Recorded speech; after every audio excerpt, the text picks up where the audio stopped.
चलिए बेटा, good afternoon सबको। कैसे हैं सब लोग? बेटा लास्ट क्लास में हमने एक टॉपिक रिवाइज करा था, मतलब टॉपिक कंप्लीट ही कर लिया था, उसको जल्दी से रिवाइज करते हैं। सॉरी, लास्ट क्लास में सर हमने जो टॉपिक कंप्लीट करा था उसका नाम था नेमो डेट कॉर्ड नॉन हैबिट। उसका नाम क्या था बेटा?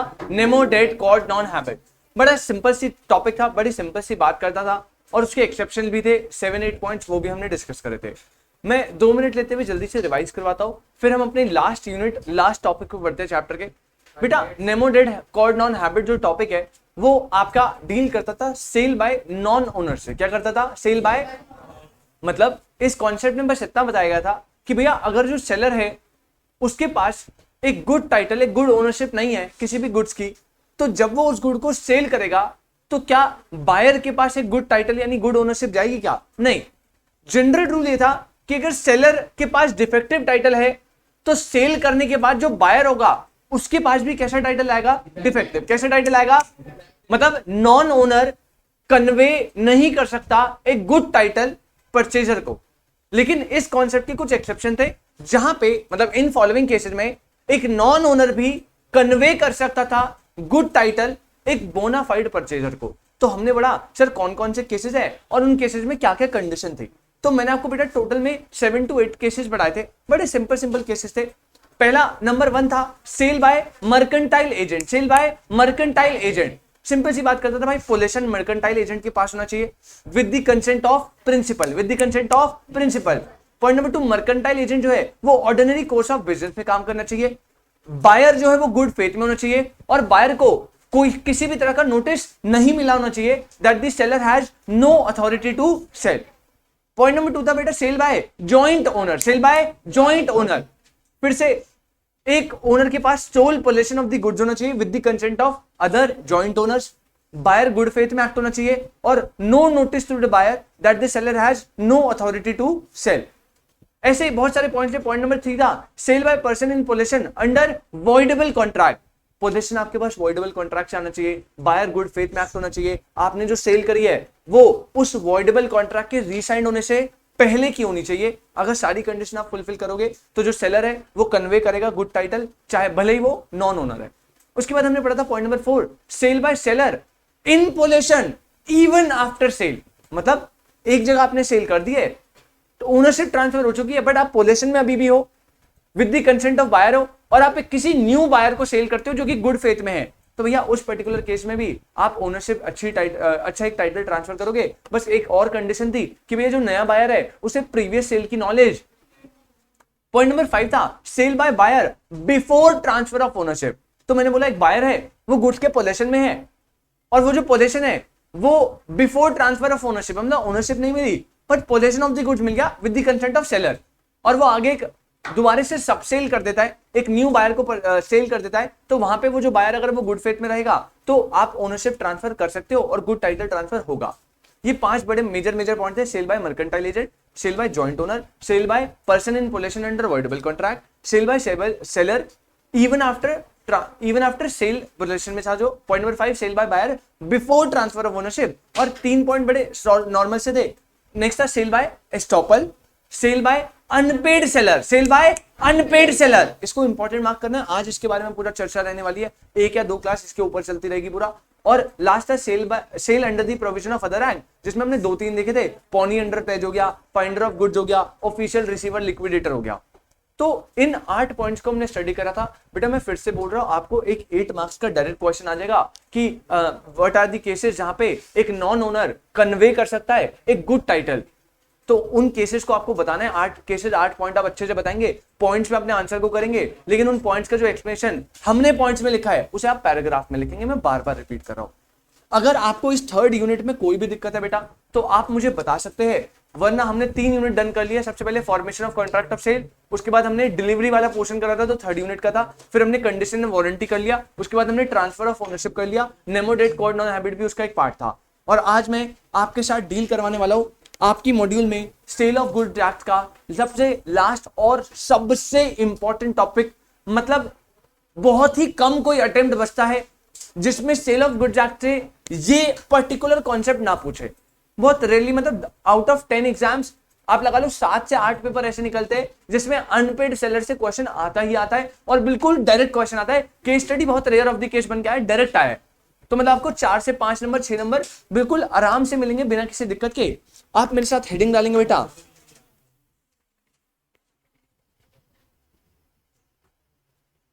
Unit number 4। आप मेरे साथ हेडिंग डालेंगे बेटा, यूनिट नंबर 4 जिसका नाम है अनपेड सेलर।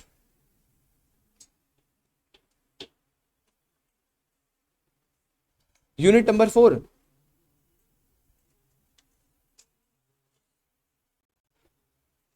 जिसका नाम है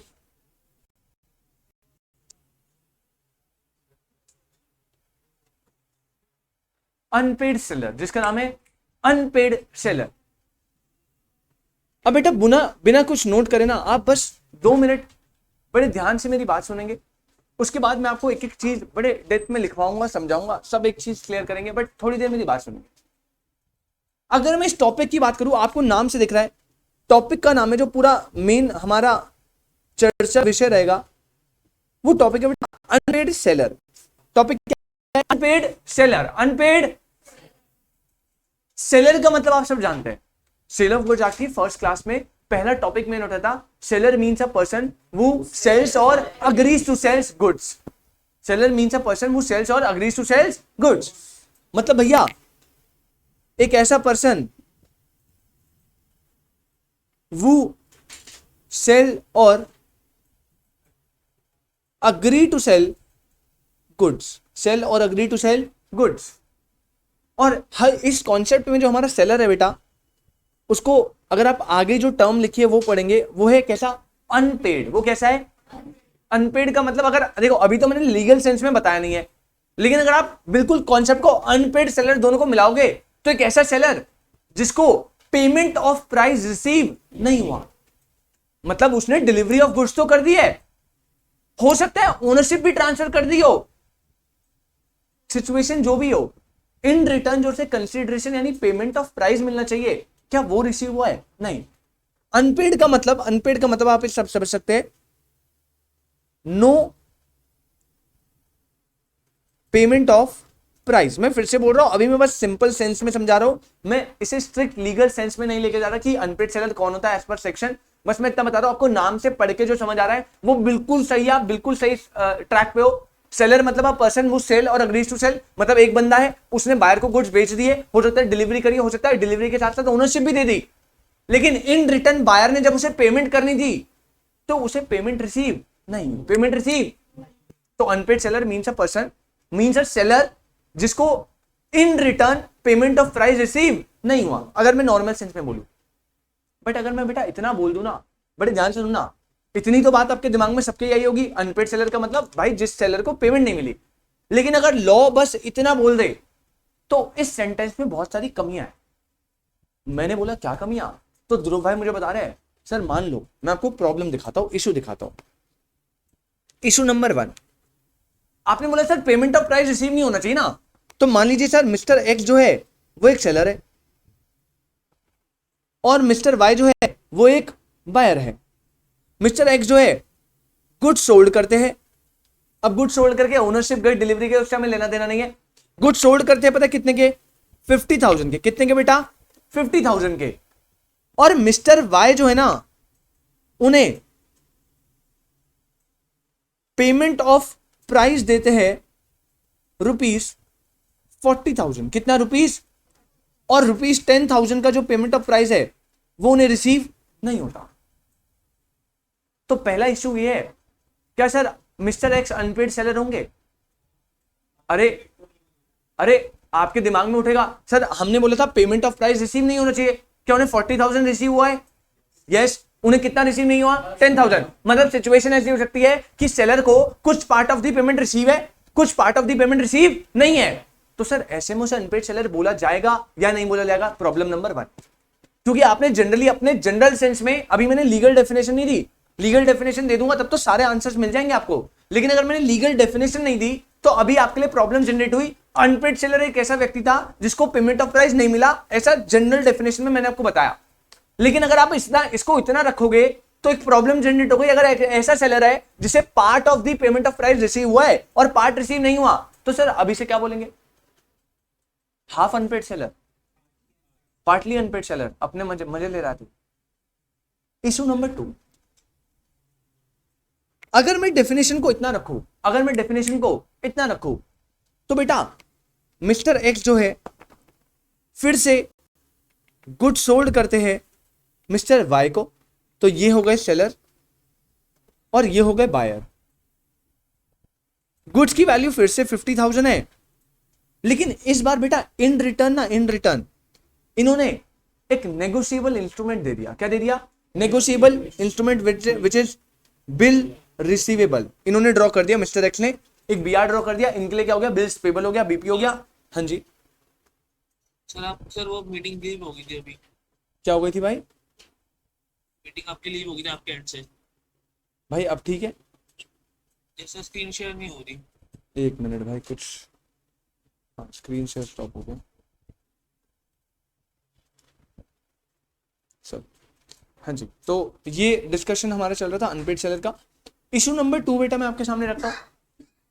सेलर ने गुड सेल कर दिया है और इस बार बिल ऑफ एक्सचेंज दिया गया है। क्या दिया है बेटा? Bill of exchange. और यहां पे बिल ऑफ एक्सचेंज में ये बोल रहा है कि भाई मैं आपके सामने बीआर ड्रॉ कर रहा हूं 50,000 का, और अब जो है आप आफ्टर 2 मंथ्स, 2 महीने बाद पेमेंट कर दीजिएगा। मुझे बीआर लेकर आऊंगा, आप मुझे 2 महीने बाद पेमेंट कर देना, ग्रेस पीरियड वगैरह सब एडजस्ट करके चल रहा है। अब सेकेंड इशू ये आता है, क्या बीआर जो आज रिसीव हुआ है उसे मैं as payment of price consider कर लूं आज ही, या अभी के लिए उसे अनपेड सेलर मारूं, बीआर की ड्यू डेट का वेट करूं, पेमेंट हुई या नहीं उस हिसाब से डिसाइड करूं सेलर अनपेड है या नहीं है। मैं फिर से रिसीव करूं, क्या अभी अभी जिस दिन बीआर ड्रॉ हो रहा है क्या सेलर अनपेड है या नहीं है? अभी है। अरे मैंने बोला था पेमेंट ऑफ, अगर डेफिनेशन इतना पकड़ो, कह रहे पेमेंट ऑफ प्राइस आज मिली, क्या नहीं मिली, 2 महीने बाद मिलेगी या नहीं मिलेगी ये भी नहीं पता, तो हमें 2 महीने वेट करना पड़ेगा। तब तक हम सेलर को क्या मान रहे हैं? अनपेड। और उसके बाद अगर उसने रिसीव कर ली तो ठीक है, डिफॉल्ट कर दिया तो क्या मानेंगे? अनपेड ही। तो यहां पे बहुत सारे इश्यूज है, इस डेफिनेशन में बहुत सारे इश्यूज है। अगर मैं बस इतना बोल दूं कि एक अनपेड सेलर एक ऐसा सेलर है जिसे पेमेंट ऑफ प्राइस नहीं मिला, तो सर पार्टली मिला तो क्या होगा? बीआर मिला तो जब तक बीआर की ड्यू डेट आती तब तक उसे क्या माने, उसके बाद कब से क्या माने, बहुत सारे टेक्निकल इश्यूज आपके सामने जनरेट हो रहे हैं। अगर मैं डेफिनेशन को सिर्फ इतना रखूं और इसी डेफिनेशन को मैं बता दूं बेटा इनकरेक्ट डेफिनेशन है, मतलब ये इनकम्प्लीट डेफिनेशन है, तो ऐसे प्रॉब्लम रेज आपके सामने ना हो, तो मैं आपको इस डेफिनेशन को थोड़ा बेटर करके लीगल सेंस में लिखवाता हूं। ठीक है, क्या आपको नोट करना है? किसी को नोट करना है? चलो 2 मिनट दे रहा हूं, जल्दी से थोड़ा कोशिश करना, जल्दी से आप कर लो। आपको अनपेड सेलर की जो डेफिनेशन लगती है वो बहुत ज्यादा इनकम्प्लीट है, उसे कंप्लीट करने के लिए हम आपके पास सेक्शन को लेकर आते हैं फटफट।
आप मेरे साथ लिखना स्टार्ट करें। आई होप सबने नोट कर लिया। आप पॉइंट नंबर 1 लिखेंगे बेटा,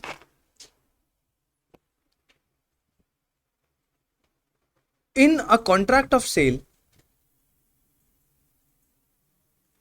in a contract of sale, comma,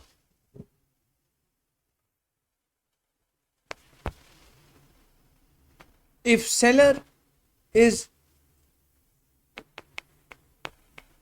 under an obligation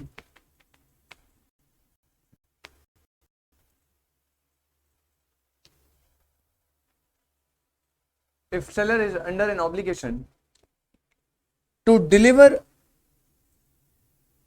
goods, comma, buyer has to pay for it.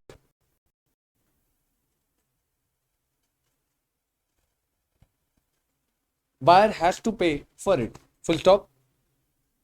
इसी के आगे कंटिन्यू करेंगे. In case buyer fails or refuses, in case buyer fails or refuses to pay the seller,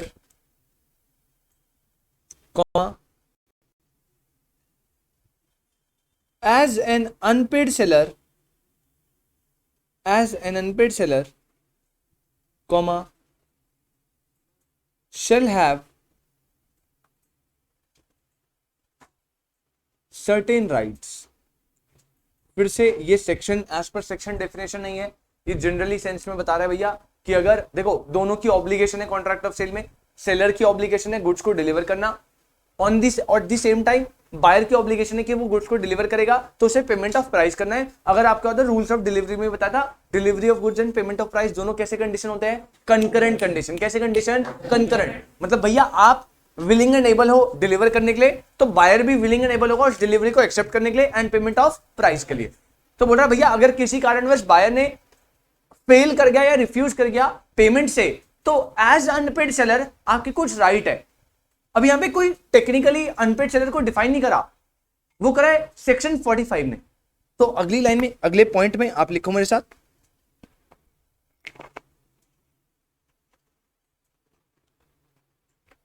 according to section 45 subsection 1, according to section 45 subsection 1 of the Sale of Goods Act 1930, the seller of goods is deemed to be an unpaid seller. The seller of goods is deemed, word use कराए, deemed माना जाएगा भाई seller as unpaid seller when slash दो condition बता रहा है, कह रहा है अकॉर्डिंग टू सेक्शन 45 सबसेक्शन 1 हम सेलर को डीम्ड मानेंगे. भाई लॉ ने डीम्ड माना कि सेलर इस केसेस में, इन दो केसेस में क्या होगा हमेशा? अनपेड सेलर, अगर इन दोनों में से कुछ भी एक हो जाए. अब दो कंडीशन क्या है तो लिखेंगे when, point number A, the whole of the price, the whole of the price. पहला आंसर आपको मिल गया. पहले पॉइंट ने क्या बोला? The whole of the price. अरे भैया पहले केस में और पहले इशू में 50,000 में से 40,000 पे करा था, 10,000 रिमेनिंग था. अरे क्या अभी एक्स अनपेड सेलर है? Yes or no? यस. अरे भैया अनपेड सेलर को डीम्ड माना अनपेड सेलर जब तक उसे क्या रिसीव ना हो जाए? Whole of the price. क्या? Whole of the price. मतलब आप 49,999 लेके भी बैठे हो, एक रुपया भी रोका, तो उसको क्या होल ऑफ द प्राइस जो कंसिडरेशन है वो रिसीव हुआ क्या? नहीं. तो अभी वो क्या है? Unpaid seller. मतलब अनपेड सेलर में आपको होल प्राइस की पेमेंट नहीं मिली, होल प्राइस की बोल रहा हूं, फिर से होल प्राइस की, तो आप डीम्ड माने जाओगे एज अनपेड सेलर. तो कंडीशन नंबर 1 ने बोला दी होल, सॉरी हाँ राइट्स आ देंगे, the whole of the price has not been paid, the whole of the price has not been paid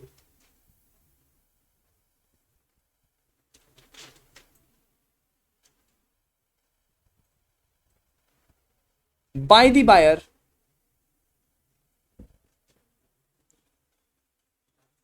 or point number B, the whole of the price has not been paid by the buyer, or point number B, when a bill of exchange or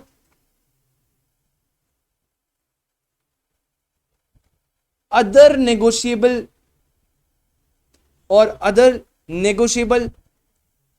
instruments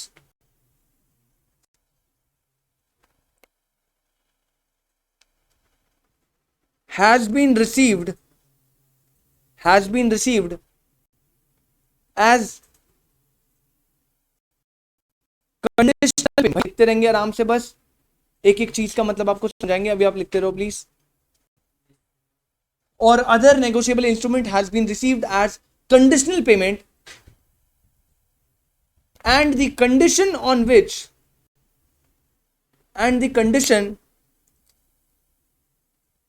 on which it was received has not been fulfilled, and the condition on which it was received has not been fulfilled by reason of the dishonor of the instrument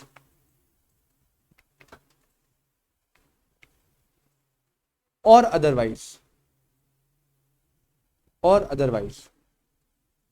दोनों ही cases में seller को deemed माना है as unpaid seller. दोनों ही cases में seller को deemed माना है एज अनपेड सेलर। मैं फिर से रिपीट कर रहा हूं, अगर सेलर को होल प्राइस रिसीव नहीं होता from the buyer, unpaid seller मानेगा। सेकंड, अगर कंडीशनल पेमेंट के तौर पे आपने कोई बिल ऑफ एक्सचेंज या अदर नेगोशिएबल इंस्ट्रूमेंट लिया है, बेटा यहां पे रिपीट करो, अदर नेगोशिएबल इंस्ट्रूमेंट।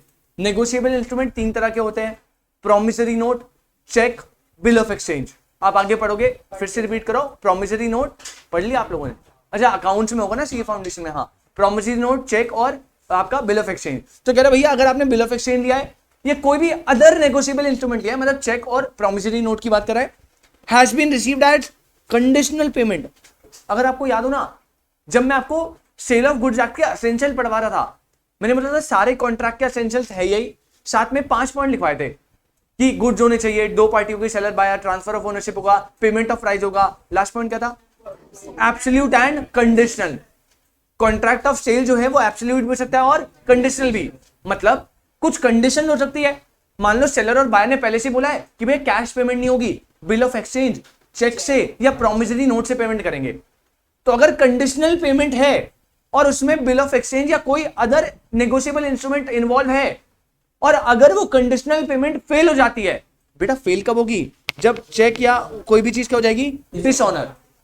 तो जैसे ही जिस दिन वो नेगोशिएबल इंस्ट्रूमेंट डिसऑनर हुआ, उस दिन से सेलर को क्या मानेंगे, deemed as unpaid seller, deemed as unpaid seller. फिर से रिपीट करो, as per section 45 subsection 1, unpaid seller, seller को डीम्ड मानेंगे अनपेड सेलर दो सिचुएशन में। कितनी सिचुएशन, अगर उसे होल प्राइस नहीं मिला, क्या नहीं मिला, होल प्राइस, क्या नहीं मिला, होल प्राइस। सेकंड पॉइंट, अगर कोई नेगोशिएबल इंस्ट्रूमेंट क्या बिल ऑफ एक्सचेंज से पेमेंट हो रही है एज कंडीशनल पेमेंट और वो कंडीशन फुलफिल नहीं हो पाई। कंडीशन फुलफिल नहीं हो पाई का मतलब क्या है कि वो जो बिल ऑफ एक्सचेंज है वो क्या हो गया, dishonour on the due date. क्या हो गया, dishonour on the due date. तो जिस दिन डिसऑनर हुआ उस दिन से सेलर डीम्ड माना जाएगा एज अनपेड सेलर। और यहां पे हमने पढ़ा था कि अनपेड सेलर जैसे ही अनपेड सेलर बनेगा उसके पास बेटा क्या आएंगे, सर्टेन राइट्स आएंगे। क्या आएंगे, सर्टेन। और इसी से आपको क्वेश्चन आएगा, आपको क्वेश्चन आएगा राइट्स ऑफ अनपेड सेलर से। लेकिन फिर से रिपीट करो, जब भी अनपेड सेलर से राइट के क्वेश्चन आए, भाई एक प्रेजेंटेशन का तरीका होता है, बहुत अच्छा रहेगा अगर आप इनिशियल वे में पहले थोड़ा सा अनपेड सेलर के बारे में लिख के आ जाए। आपसे पूछा नहीं है ना, उसके मार्क्स है, बट प्रेजेंटेशन को इंप्रूव करने के लिए बेटर रहेगा कि आप पहले अनपेड सेलर को थोड़ा सा एक्सप्लेन करें और फिर बताएं कि इन दो सिचुएशन में अगर सेलर अनपेड सेलर बन गया तो उसके पास फॉलोइंग राइट्स आएंगे। क्या राइट्स आएंगे हम डिस्कस करेंगे, बट अभी अगर आपको इतनी मेरी बात पे कोई भी डाउट है तो आप मुझसे पूछ सकते हैं बेटा, वरना हम इस कॉन्सेप्ट को आगे बढ़ाएंगे। किसी को कोई डाउट बेटा? हाँ जी। डिसऑनर होने के बाद, जिस दिन डिसऑनर हुआ उस दिन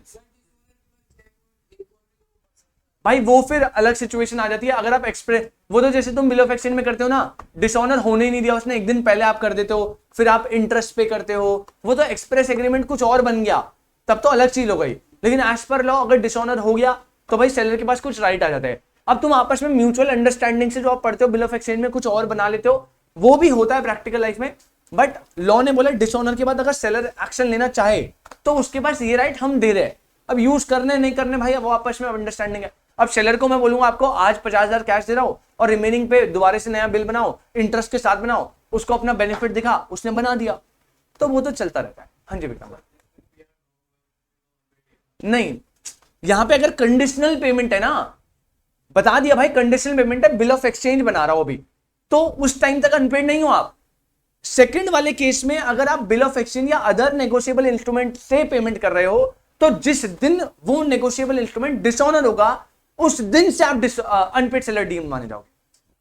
डेट ऑफ ड्रॉन से नहीं, जिस दिन डिसऑनर हुआ उसके बाद से आप डीम माने जाओगे अनपेड सेलर। हाँ जी तरफ तो कोई कंडीशनल पेमेंट होगी नहीं, पेमेंट ऑफ प्राइस कैश में होगी भाई। भाई फिर देख ऐसे लीगल तरीके से तो जब भी बीआर का सीन होता है ना, तो पाक भाई पहले कॉन्ट्रैक्ट में आपको कंडीशन बता देनी पड़ती है। अगर आप ऐसे कंडीशनल पेमेंट्स को कोई वो कर रहे हो तो आपको पहले से ही एक्सप्रेसली बताना पड़ेगा ना कि मैं बीआर ड्रॉ करूंगा, ऐसे थोड़ी हो जाएगा। हाँ हाँ चेक तो दे सकता है ना, चेक दे सकता है। अगर वो ड्रॉन हो गया, बाउंस हो गया, तो भैया उस टाइम से आप अनपेड सेलर डीम लो। हाँ जी, जिस दिन डिसऑनर हुआ। 1 मिनट देंगे बेटा, रिवाइज करना इतना।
ये ज्यादा मजे नहीं ले रहा,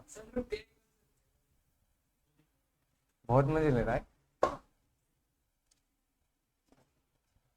चलिए बेटा, आप जो है अब लाइन के सेंटर में हेडिंग डालेंगे rights of unpaid sellers, rights of unpaid seller. अगर आपने ऊपर रीड कराओ, मैंने बोला था कि अगर भाई वो अनपेड सेलर बन जाता है तो एज अनपेड सेलर उसके कुछ सर्टेन राइट्स है। आप खुद सोचिए ना भाई, एक पर्सन ने आपको गुड्स की डिलीवरी कर दी या अपने गुड्स की ओनरशिप दे दी, बदले में आप उसे पेमेंट ऑफ प्राइस जो आपने प्रॉमिस किया था वो नहीं कर रहे, तो कहीं ना कहीं कॉन्ट्रैक्ट की टर्म्स में बोलूं तो ब्रीच ऑफ कॉन्ट्रैक्ट है। अरे ब्रीच ऑफ कॉन्ट्रैक्ट पढ़ा था ना आपको, याद है जब हमने ब्रीच ऑफ कॉन्ट्रैक्ट पढ़ा था तो वहां पे रेमेडीज अवेलेबल थी, वो एज पर कॉन्ट्रैक्ट थी जो हर कॉन्ट्रैक्ट में अवेलेबल है। Suit for price, suit for damages, suit for injunction, suit for quantum merit, specific performance, ऐसे करके रेमेडीज थी, 5 रेमेडीज थी। अब ऐसे ही रेमेडी बस इस पर्टिकुलर केस में क्योंकि बायर ने डिफॉल्ट कराए तो अग्री पार्टी कौन हो गया? सेलर। तो राइट्स किसके पास आएंगे? सेलर के पास। तो यहां पे जब बायर ब्रीच करेगा तो सेलर के पास यानी अनपेड सेलर के पास कुछ रेमेडीज अवेलेबल है जिसे हमने नाम दे दिया क्या? Rights of unpaid seller, rights of unpaid seller. और वो राइट्स क्या है? क्या नहीं है, सब डिस्कस करेंगे। क्वेश्चन आपको बिल्कुल डायरेक्ट आता है कि भैया राइट्स ऑफ अनपेड सेलर बताएंगे, और 3 या 6 नंबर 8 नंबर जितने का भी क्वेश्चन होगा उस हिसाब से राइट्स बताने आपको। देखते हैं rights of unpaid seller, line के बिल्कुल सेंटर में आप लिखेंगे और आप इसको 2 पार्ट्स में डिवाइड करेंगे।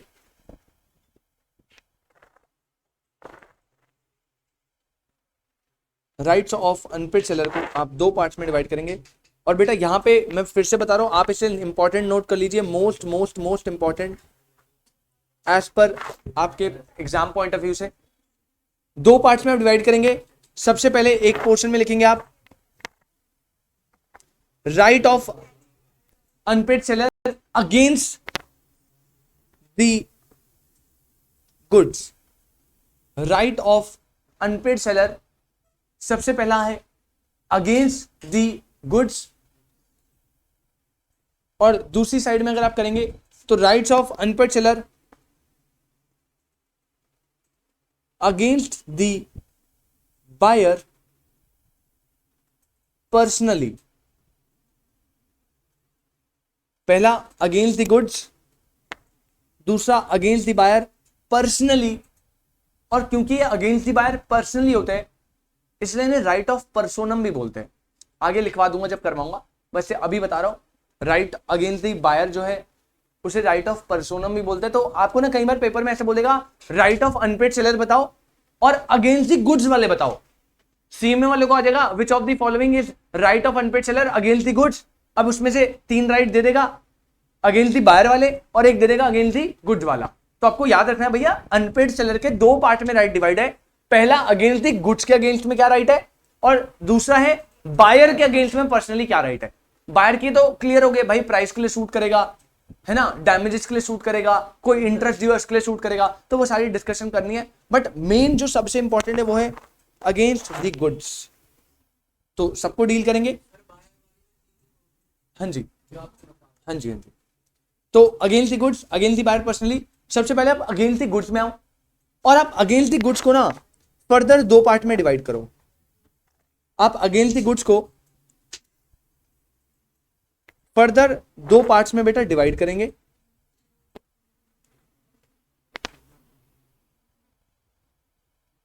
इसमें केस नंबर ए बनाएंगे।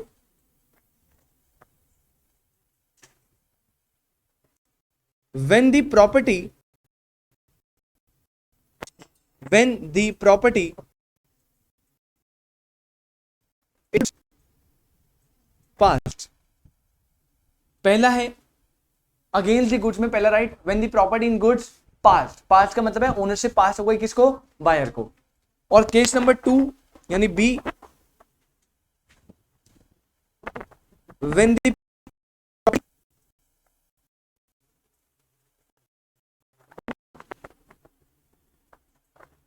in goods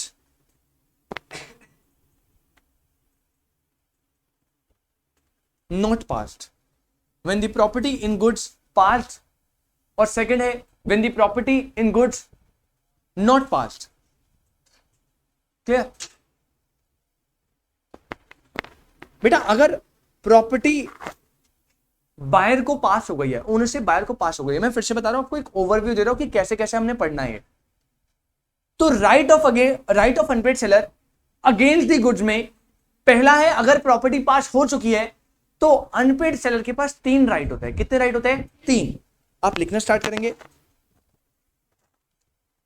unpaid seller has the following rights. Unpaid seller has the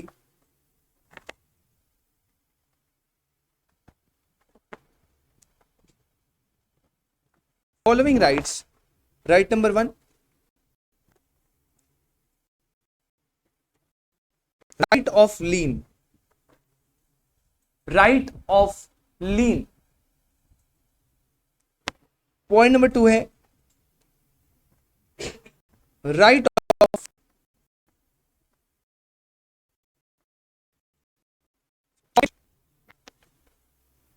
in transit. Right of lien, right of stoppage in transit, और थर्ड एंड लास्ट राइट है right of resale, जो आपने already nemo date cord non habet में पढ़ा था। कि भैया देखो यहां पे बोला है ना ओनरशिप पास हो चुकी है बायर को, तो सेलर अभी क्या ओनर ऑफ द गुड्स है नहीं। लेकिन हमने नेमो डेटा में क्या पढ़ा था एक्सेप्शन में कि सेल बाय अनपेड सेलर में भले ही ओनर नहीं है अनपेड सेलर, लेकिन फिर भी वो गुड टाइटल कन्वे कर सकता है, क्योंकि भैया अनपेड है ना, पेमेंट मिली नहीं। तो ये भी डील करेंगे, कब कर सकता है, कैसे कर सकता है, सब बातें करेंगे। बट मैंने आपको 3 पॉइंट बता दिए, फिर से रिपीट करो बेटा। अनपेड सेलर के राइट जो है वो 2 केस में है, against the goods, against the buyer personally. Against the goods की अगर मैं बात करूं तो उस केस में बेटा 2 पार्ट में डिवाइडेड है, प्रॉपर्टी पास हो चुकी है बायर को या प्रॉपर्टी पास नहीं हुई।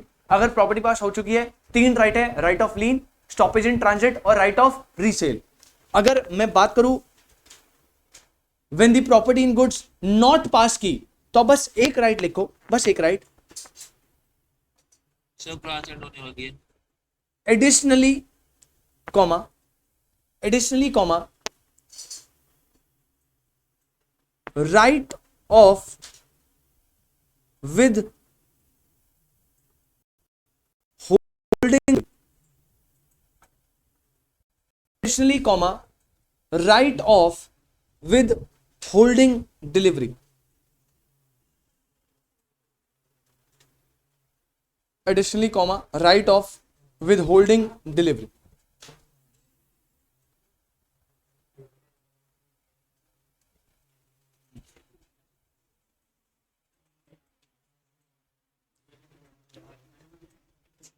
बेटा यहां पे ना आप थोड़ा सा फोकस करना।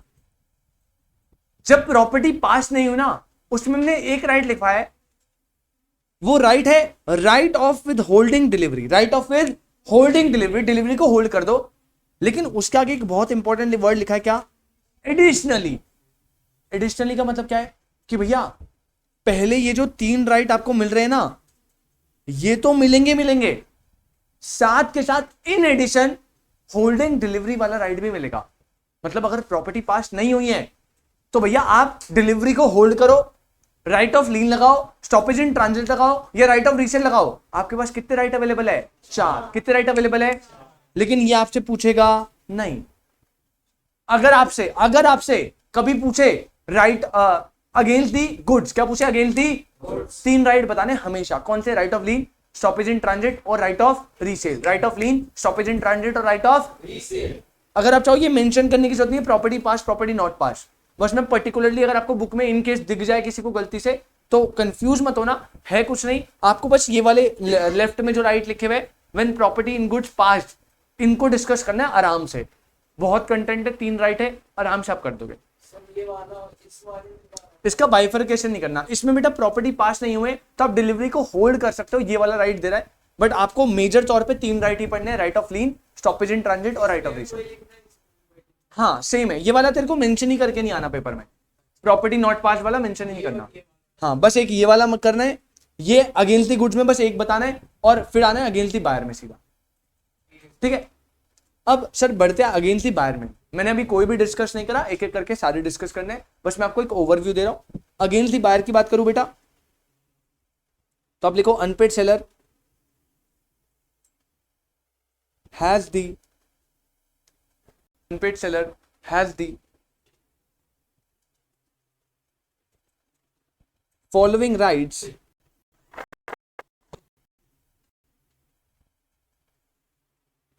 against the buyer.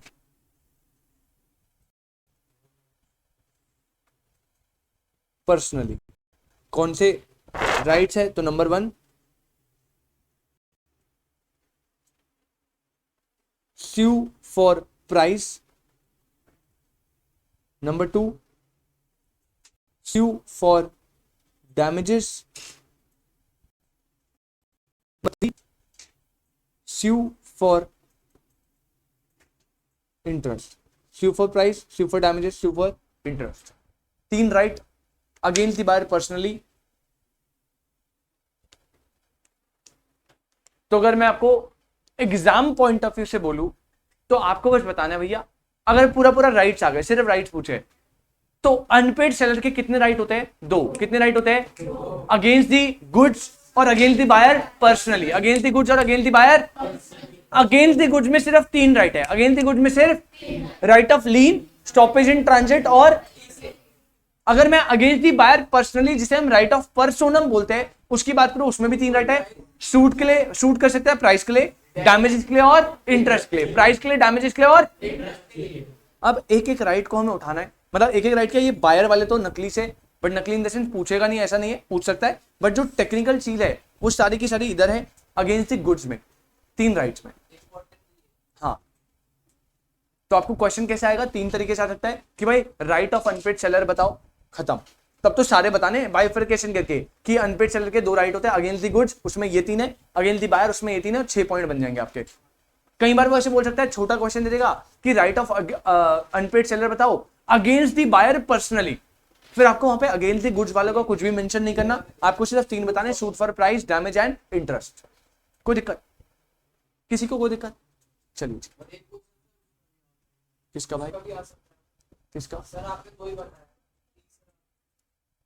हाँ भाई, सेपरेट सेपरेट अलग अलग आ जाएंगे या एक पूरा आ जाएगा? नाराज क्यों हो रहा है, मैंने 2 बता दिया। आप सबसे पहले हेडिंग डालेंगे right of unpaid seller against the goods.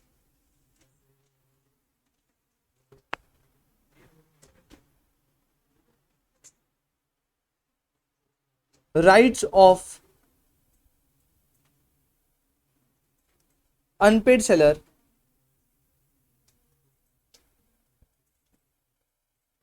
Against the goods.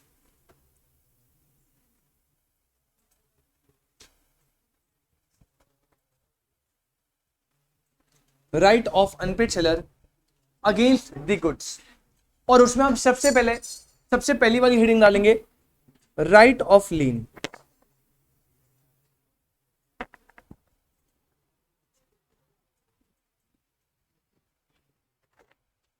Right of lien, और मेरी बातों को समझने की कोशिश करेंगे। अगर आपने इतना लिख लिया तो बस बेटा आराम से पेन रख दो और मेरी बातों पे बस 10 मिनट ध्यान दो, फिर मैं आपको सारी चीजें लिखवा दूंगा, कोई टेंशन नहीं, जितनी बातें बोल रहा हूं सब लिखेंगे अपन यहां। राइट ऑफ लीन, क्या बोला? राइट ऑफ, ये जो वर्ड है राइट ऑफ लीन, ये आपको अभी भी सुनाई देगा, ये आप जब इंटर में कॉन्ट्रैक्ट पढ़ोगे आपको बार बार वहां पे भी सुनाई देगा और फ्यूचर में भी आपको सुनाई देगा। राइट ऑफ लीन, लीन एक नॉर्मल वर्ड है। आपने, आप में से किसी ने, जो नए, जिन्होंने पहले पढ़ लिया वो मत बनना, जो नए पहली बार पढ़ रहे हैं उन्हें बेटा लीन का जनरल सेंस में मतलब पता है, इंग्लिश में मतलब पता है? ठीक है, वेरी गुड। तुझे भी नहीं पता? तो तू उनके, अच्छा तूने उनका दिमाग पढ़ लिया कि उन्हें नहीं पता? बता देंगे भाई वो, ये ज्यादा ओवर स्मार्ट नहीं बनता, इसने पहले पढ़ रखा है ना। बाहर जाना, एक बार पहले कट्टा पहनाना और प्रसाद वरसाद दे देना ऐसे एक दिन। राइट ऑफ लीन, बेटे जो लीन वर्ड होता है ना, लीन, इसका मतलब होता है पोजेशन को रिटेन करना। मैं वर्ड दोबारा रिपीट कर रहा हूं, ये जो वर्ड है लीन, इस लीन का मतलब होता है रिटेन करना। किसको? पोजेशन को। अब सर एक और नया वर्ड आ गया, पोजेशन तो मतलब हम समझ गए, पोजेशन को रिटेन करने से क्या मतलब है? मैं आपको एक डायलॉग सुनाता हूं, आपको मस्त करके समझ आएगा। बेटा आपने वांटेड मूवी देखी है? वांटेड, सल्लू भाई, सुधर जी देखी आपने? सल्लू भाई, वांटेड मूवी में सलमान खान का नाम क्या था बताओ? राधे, राधे नाम था ना। सुधर जी आपको यार वांटेड मूवी नहीं देखी यार? सुधर जी बाहर जाओ, पहले मूवी देख के आना क्लास में। अब देख लो कैसे कॉन्टेक्स्ट वाली मूवी बता रहा है। तेरे नाम, बेटा तेरे नाम में लास्ट में देखा था क्या हुआ था उसका? अभी बता दो, पढ़ाई वढ़ाई पे ध्यान दे ले तू। हाँ, सर मारेगा दीवारों पे। अपर्णा जी देखियो, तू देखियो, अपर्णा जी, राधे जो था उसकी जो एक्ट्रेस थी मूवी में, उसका नाम पता है आपको?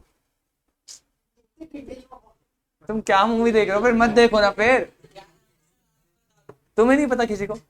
बेटा बता तो होगा, शिवानी जी को पता है। देखो अभी क्या कह रहा था? ये पकड़ा गया, ये यहाँ पे पकड़ा गया। मेरे को तो पता था, मैं यही तो सुनना चाहता था। और शर्म नहीं आ रही बिल्कुल भी। अभी पता है, एक सेकंड पहले क्या बोला था, इतनी डिटेल में कौन देखता है, और अभी कह रहा जानवी। हाँ, अब आपको याद है सल्लू भाई ने क्या बोला था, राधे ने, जब वो पुलिस वाला जा रहा था, भाई ने बोला था जानवी सिर्फ मेरी है, सिर्फ मेरी, और उसके लिए मैं कुछ भी कर सकता हूं। आप अबे क्या करेगा, छोड़ना। आप डायलॉग की डेप्थनेस पे जाओ। डायलॉग बोल रहा है जानवी सिर्फ मेरी है, सिर्फ मेरी, और उसके लिए मैं कुछ भी कर सकता हूं। भाई ने राइट ऑफ लीन खत्म कर दिया एक सेकंड में। राइट ऑफ लीन का पूरा कॉन्सेप्ट बता दिया भाई ने, समझ के लो। बेटा दो केस होते हैं। पहला केस है जानवी सिर्फ मेरी है, सिर्फ मेरी, मतलब जानवी किसकी है, राधे भाई की, और किसकी रहेगी, राधे भाई की, मतलब मेरी है और मेरी रहेगी। इसे बोलते हैं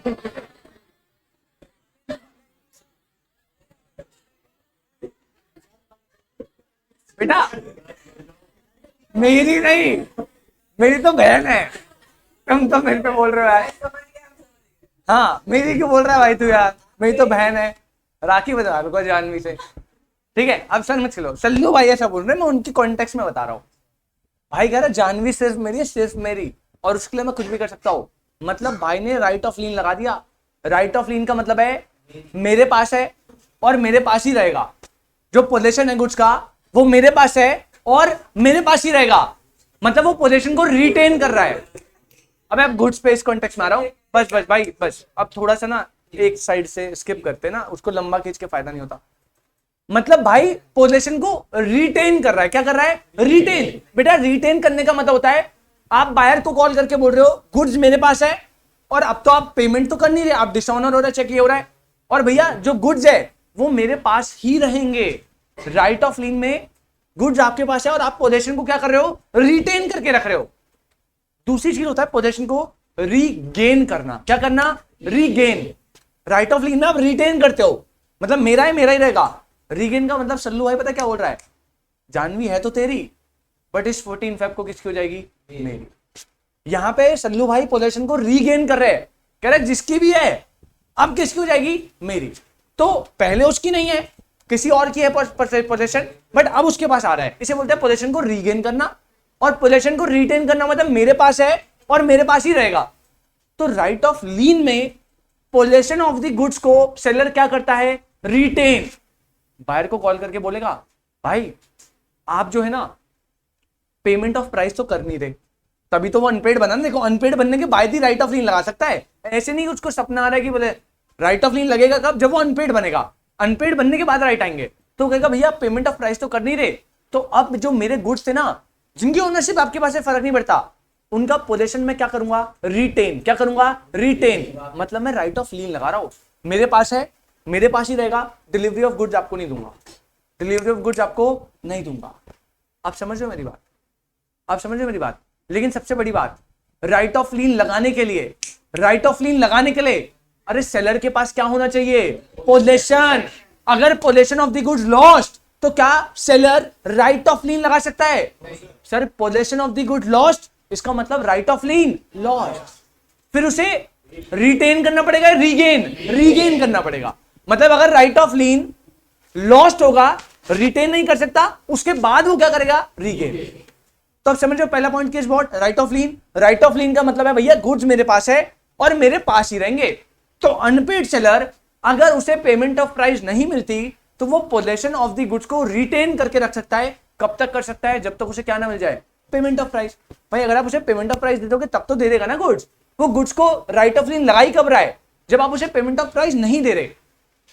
तो इसी बात को लिख ले क्या, तो आप राइट ऑफ लीन में सबसे पहला पॉइंट लिखना स्टार्ट करेंगे। पॉइंट नंबर 1 लिखो इसमें, an unpaid seller, an unpaid seller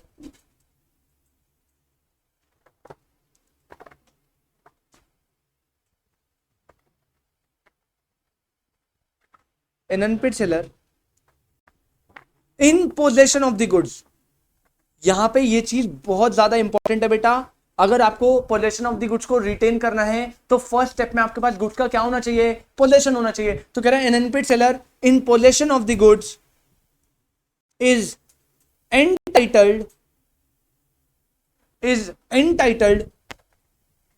to retain possession, entitled to retain possession till, कब तक कर सकता है? till the payment of price is made, till the payment of price is made। और इसी राइट को बोला जाता है राइट ऑफ लीन। इसी राइट को बोला जाता है बेटा क्या? राइट ऑफ लीन। मैं फिर से रिपीट कर रहा हूं, कोई भी अनपेड सेलर जो गुड्स के पोजेशन में है वो राइट ऑफ लीन लगा सकता है, मतलब पोजेशन को रिटेन कर सकता है।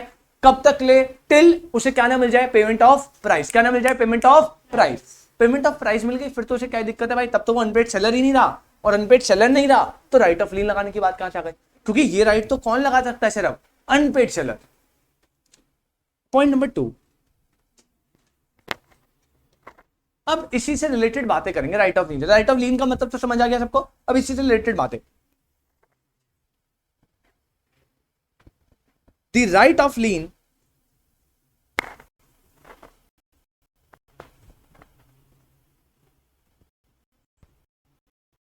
exercised. The right of lien can be exercised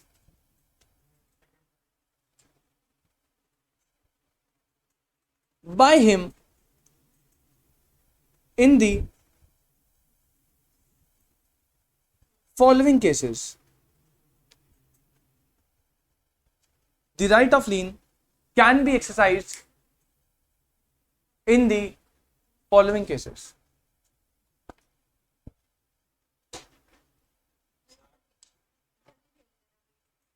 अभी भेज दूं? रिकॉर्डिंग में भेज देता हूं।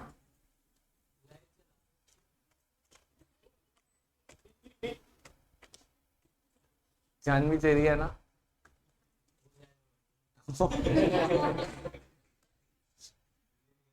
चलिए बेटा रिकॉर्डिंग देख लेना। हाँ थोड़ा सा, ज्यादा नहीं पढ़ा। Right of lien can be exercise by him. By him का मतलब by unpaid seller in the following case. किस किस में से होगा? तो आप पॉइंट नंबर ए लिखेंगे बेटा। राइट ऑफ लीन कब कब लगाएगा? Goods are sold without credit. Goods are sold without credit मतलब क्रेडिट पे नहीं बेचा। क्रेडिट पे नहीं बेचा मतलब कैसी सेल है? Cash sales. तो ब्रैकेट में आप लिख सकते हो कैश सेल्स। मतलब आपको पता है लॉ वाले मजे इतने लेते हैं, तो लीगल टर्म्स में लिखा है भाई राइट ऑफ लीन कब कब एक्सरसाइज हो सकता है? अगर सेलर ने गुड्स बेचे है विदाउट क्रेडिट मतलब कैश सेल करिए तब लगा सकता है। Point number B, right of lien can be exercise by unpaid seller in the following case. Point number B, goods are sold on credit but the term of credit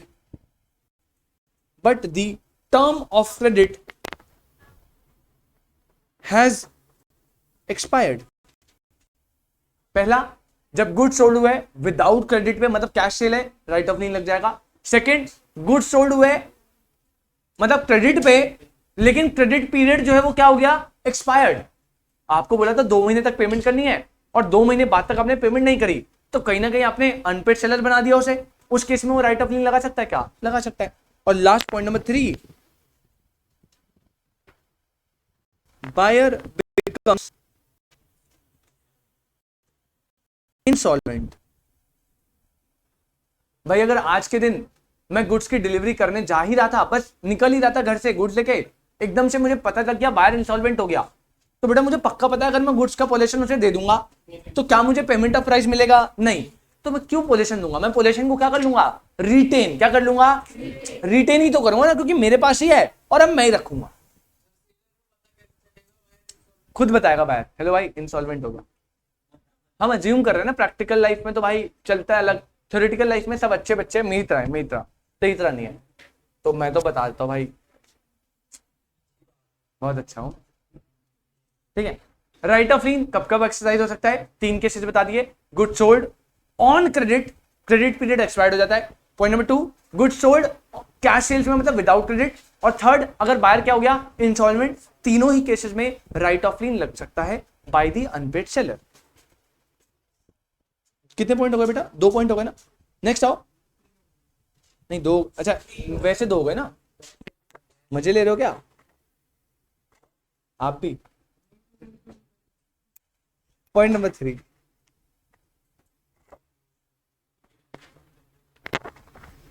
rules regarding right of lien. Rules regarding right of lien. Rules regarding right of lien.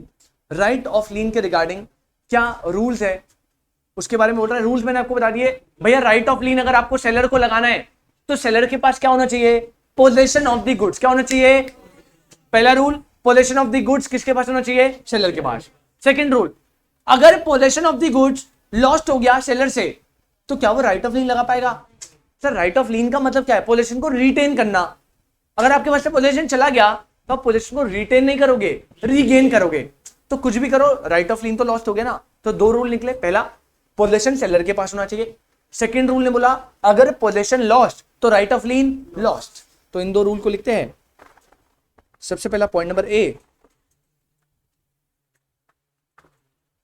Goods must be in possession of the unpaid seller. Point number B, if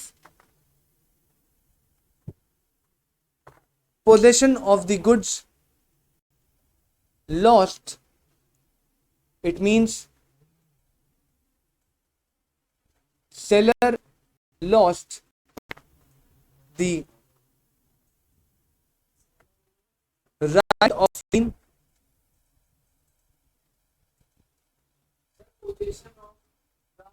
goods, possession of the goods, oh sorry unpaid lien हो गया, हो जाता है बेटा कभी कभार, माफ कर दिया ना तुमने मुझे। वो अच्छा बच्चा उसने सेलर लिखा है, तुम गलतियां पकड़ते हो, तुम उन्हें खुद करेक्ट नहीं करते। अच्छा तुम लिख के फिर मेरी गलती बता रहे हो, सर आप यहाँ गलत गए हो। बड़े ढीठ बच्चे हो बेटा, बड़े ढीठ बच्चे। वाह, इतने ब्राइट मुझे दिख ही नहीं पा रहे, इतने मत ब्राइट हो जाना बेटा। C point, C point,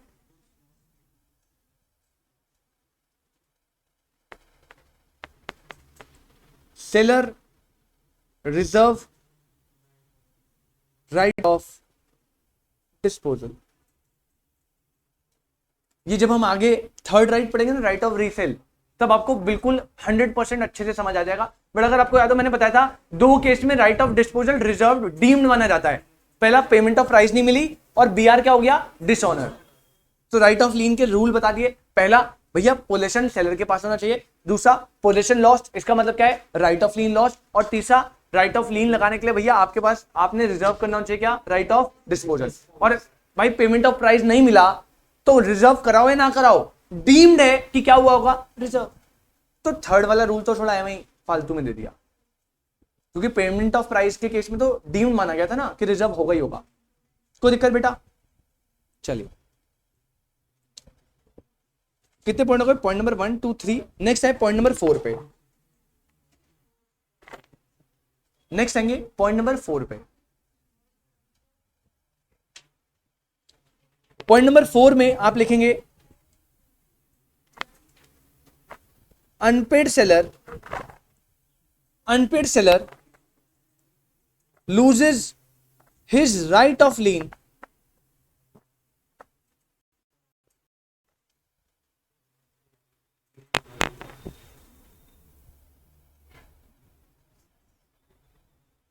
unpaid seller loses his right of lien under the following circumstances.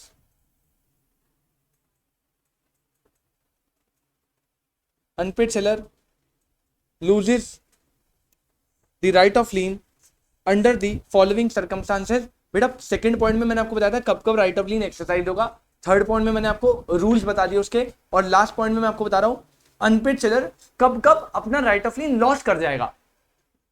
एक तो आपको पता ही है, जब वो क्या लॉस कर जाए, पोजेशन लॉस कर गया तो right of lien lost. Second point होता है कि भाई अगर मान लीजिए बायर या उसका ऑथराइज एजेंट किसी लॉफुल तरीके से गुड्स का पोजीशन ले ले, फिर से बोल रहे हो, किसी लॉफुल तरीके से पोजीशन ले ले, तो इनडायरेक्टली पोजीशन लॉस्ट हो गया, तो सेलर राइट ऑफ लीन नहीं लगा पाएगा। और थर्ड पॉइंट है, सेलर खुद से राइट ऑफ लीन को वेव कर दे। वेव करना मतलब सरेंडर करना, कि यार राइट ऑफ लीन नहीं लगा रहा, इसमें मजा नहीं आ रहा, एक काम करता हूं right of stoppage in transit लगाऊंगा। उसका मन है भाई हमें क्या, तो अगर पहला अगर उसने पोजीशन लॉस कर गया तब वो राइट ऑफ लीन नहीं लगा सकता। दूसरा, अगर बायर है उसका एजेंट लॉफुल तरीके से पोजीशन को ले लेता है तब वो राइट ऑफ लीन नहीं लगा सकता। और थर्ड, अगर वो खुद से राइट ऑफ लीन को क्या कर दे, वेव ऑफ कर दे, सरेंडर कर दे, मुझे नहीं लगाना, तो उसकी मन है। पॉइंट नंबर ए, पॉइंट नंबर ए लिखेंगे बेटा, बायर और हिज एजेंट, बायर और हिज एजेंट, अभी लिखवा रहा हूं ना, देख लियो फिर, लॉफुली ऑब्टेन्स, बायर और his agent lawfully obtains possession of goods, buyer or his agent lawfully obtained possession of goods। मतलब इनडायरेक्टली अगर मैं बोलूं ना, तो इस पॉइंट में क्या बोल रहा है, अनपेड सेलर का जो पोजेशन है बायर के पास चला गया, तो अनपेड सेलर से पोजेशन क्या हो गया बेटा, लॉस्ट। तो पहला पॉइंट, अगर बायर ने उसके एजेंट ने लॉफुली पोजेशन ले लिया तो अनपेड सेलर का पोजीशन लॉस्ट हो गया, मतलब राइट ऑफ लीन नहीं लगा सकता। पॉइंट नंबर बी लिखेंगे, when seller deliver the goods to the carrier, when seller deliver the goods to the carrier and does not reserve right of disposal. इसका मतलब ये पता है क्या बोल रहा है, अनकंडीशनली अप्रोप्रिएटेड। क्या कर दिया आपने, अनकंडीशनली। भाई मैंने गुड्स को कैरियर को दे दिया, पहली बात तो जैसे मैं कैरियर को दे दूंगा मेरे हाथ से पोजीशन गया, तो मतलब मैंने तो राइट ऑफ लीन लॉस कर दिया, और कैरियर को दे के ना साथ में मैंने अपना राइट ऑफ डिस्पोजल भी रिजर्व नहीं करा। मतलब मैंने उसे क्या बोला, भाई तू जा गुड्स को दे और वापस आ, पेमेंट से रिलेटेड कोई भी बात मत करियो, चेक वेक कुछ मत दियो, बस तू डिलीवरी करके वापस आ जा, कुछ मत मांगियो उससे। अगर मैंने अपना राइट ऑफ डिस्पोजल रिजर्व नहीं रखा और मैंने गुड्स कैरियर को दे दिए, उसके उस पॉइंट पे भी मैं क्या राइट ऑफ लीन लगा सकता हूं, नहीं। तो पहला, अगर बायर और उसका एजेंट लॉफुली ऑब्टेन कर ले पोजीशन। दूसरा, मैंने गुड्स कैरियर को दे दिए और राइट ऑफ डिस्पोजल रिजर्व नहीं रखा। और पॉइंट नंबर 3 और last, seller waves the right of lien। हाँ जी,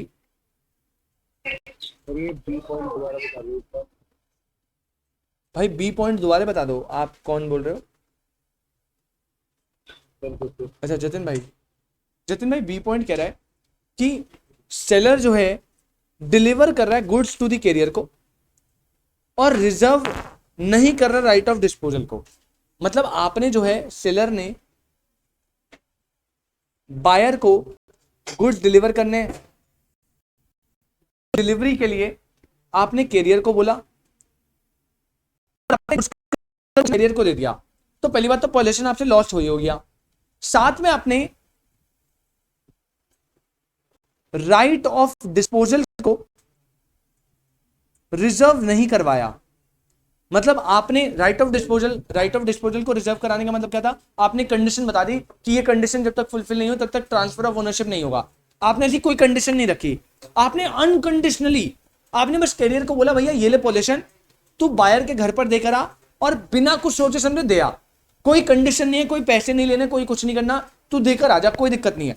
तो भाई जैसे ही आपने कैरियर को दिया और बिना राइट ऑफ डिस्पोजल रिजर्व करे दिया, उसी टाइम से आपसे तो पोजीशन छूट गया, राइट ऑफ डिस्पोजल आपने रिजर्व रखा नहीं, तो भैया इस केस में आपका जो राइट ऑफ लीन है वो क्या हो गया, लॉस हो गया, अब नहीं लगा सकते।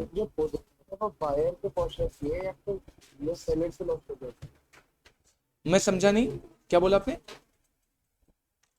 तो जो पोजीशन है उसका उसे बायर के पास ये सेलर चाहिए। नहीं नहीं, किसी पोजीशन किसके पास पहुंच रहा है वो मटेरियल नहीं है, सेलर के पास पोजीशन नहीं है ये मटेरियल है।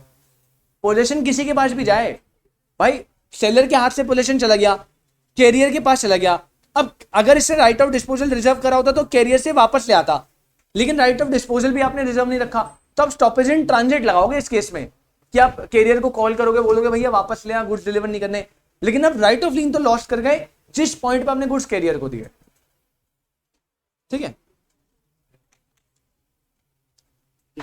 चलिए बेटा, ये आपका था क्या, राइट ऑफ लीन। ये क्या था आपका राइट ऑफ लीन। मैं फिर से रिपीट कर रहा हूं बेटा, सबसे पहले हमने सेक्शन 45 के हिसाब से अनपेड सेलर की डेफिनेशन पढ़ी। अनपेड सेलर जो है हमारा, मैंने आपको बताया एक सेलर डीम्ड माना जाएगा अनपेड सेलर अगर वो दो कंडीशन को फुलफिल कर दे, जब तक उसे होल प्राइस की पेमेंट ना मिले। किसकी पेमेंट? Whole price. किसकी पेमेंट? Whole price. और पॉइंट नंबर 2 ने बोला बिल ऑफ एक्सचेंज या अदर नेगोशिएबल इंस्ट्रूमेंट से अगर आप कंडीशनल पेमेंट कर रहे हो, उसमें कोई भी डिफॉल्ट होता है, मतलब डिसऑनर होती है पेमेंट, दोनों केस में सेलर डीम्ड माना जाएगा एज अनपेड सेलर। फिर मैंने आपको बताया जब भी एक सेलर अनपेड सेलर बनेगा तो उसके पास कुछ फॉलोइंग राइट्स आएंगे। क्या आएंगे? कुछ राइट्स। राइट क्या थे? तो मैंने आपको बताया राइट दो पार्ट में डिवाइडेड है, तो राइट ऑफ अनपेड सेलर दो है, against the goods, against the buyer, against the goods, against the goods की बात करूं बेटा, मेजर तौर पे तीन राइट है, right of lien, stoppage in transit और राइट ऑफ रीसेल। अगर मैं अगेंस्ट दी बायर की बात करूं, सूट कर सकता है प्राइस के लिए, डैमेजेस के लिए, इंटरेस्ट के लिए। फिर से बोल रहा हूं, प्राइस के लिए, डैमेजेस के लिए, इंटरेस्ट के लिए। फिर हमने एक एक राइट को पकड़ के चलना स्टार्ट करा और मैंने आपको बताया मेजर तौर पे हमारी जो राइट है वो against the goods he main है। अगेंस्ट दी बायर पेपर में आ सकते हैं लेकिन छोटे छोटे सिंपल से, कुछ ज्यादा नहीं है।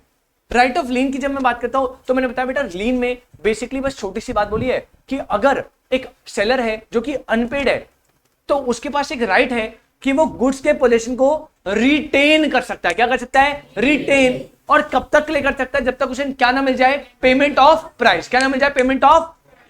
फिर मैंने आपको बताया राइट ऑफ लीन कब कब एक्सरसाइज हो सकता है? तीन केस, जब गुड्स सेल हुए विदाउट क्रेडिट, नंबर 2 जब गुड्स सेल हुए विद क्रेडिट और क्रेडिट पीरियड क्या हो जाए? एक्सपायर्ड, और नंबर 3 जब बायर क्या हो जाए? इनसॉल्वेंट। फिर से रिपीट कर रहा हूं, राइट ऑफ लीन कब कब एक्सरसाइज हो सकता है? जब गुड्स सेल्ड हुए विदाउट क्रेडिट, जब गुड्स सोल्ड हुए ऑन क्रेडिट और क्रेडिट पीरियड एक्सपायर्ड हो गया, और नंबर 3 जो बायर है वो क्या हो जाए? इनसॉल्वेंट। उसके बाद हमने अगली हेडिंग पढ़ी कि भैया क्या रूल्स है, तो मैंने बताया भैया राइट ऑफ लीन के बड़े सिंपल से 3 रूल है।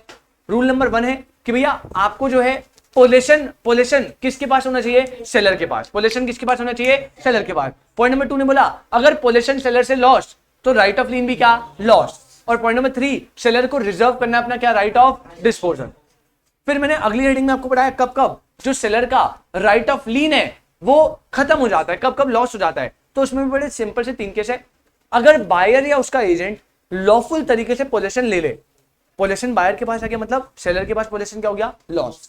पॉइंट नंबर 2 ने बोला अगर सेलर ने डिलीवर कर दिए गुड्स कैरियर को और बिना राइट ऑफ डिस्पोजल को रिजर्व रखे, फिर से सेलर से पोजीशन क्या हो गया? लॉस्ट हो गया, तो राइट ऑफ लीन क्या हो जाएगा? लॉस्ट। और लास्ट केस नंबर 3, अगर सेलर खुद से राइट ऑफ लीन को वेव ऑफ कर दे। वेव ऑफ करने का मतलब है दीपक भाई, ये जो वर्ड है वेव, वेव करने का मतलब होता है सरेंडर करना। क्या करना?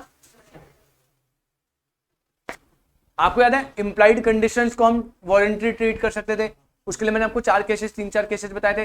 पहला केसेस में था कि अगर खुद से बायर कंडीशन को वेव करके वारंटी ट्रीट कर ले, मतलब याद है सुधा जी जो है फोन खराब हो गया था आग में, अब सुधा जी जो आई थी वो चाहती तो ब्रीच ऑफ कंडीशन करके फोन मुंह पे मारती, पेमेंट ऑफ प्राइस लेती और हाथ दिखा के डैमेज भी लेती कि भैया हाथ जल गया डैमेज दे, लेकिन सुधा जी खुद से इतनी अच्छी थी, वो आई और उन्होंने कंडीशन को वेव कर दिया और उसे ट्रीट कर लिया ब्रीच ऑफ वारंटी। मतलब सुधा जी ने खुद से बोल दिया कि भैया कैसा फोन दिया आपने, जो मेरी कंडीशन थी वही फुलफिल नहीं हो पाई, एक काम करो जल्दी से ना इसे रिपेयर करके दे दो।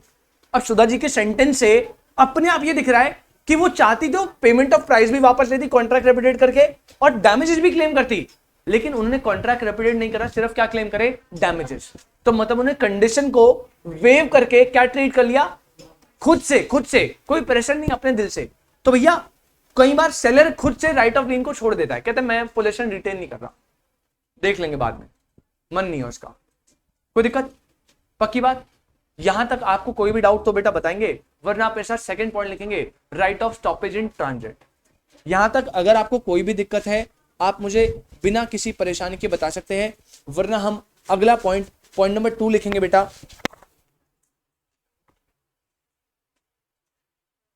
Right of stoppage in transit.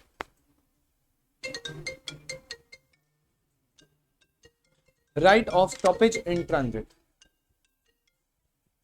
Hello,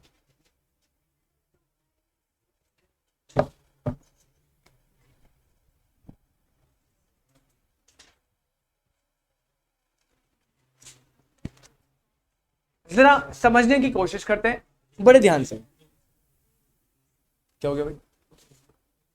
class खत्म होगी कब? फिर कोई डाउट है? पक्का डरते हो क्या तुम लोग मेरे से? डरा करो बेटा। सेलर भाई गुड सोल्ड कर रहे बायर को,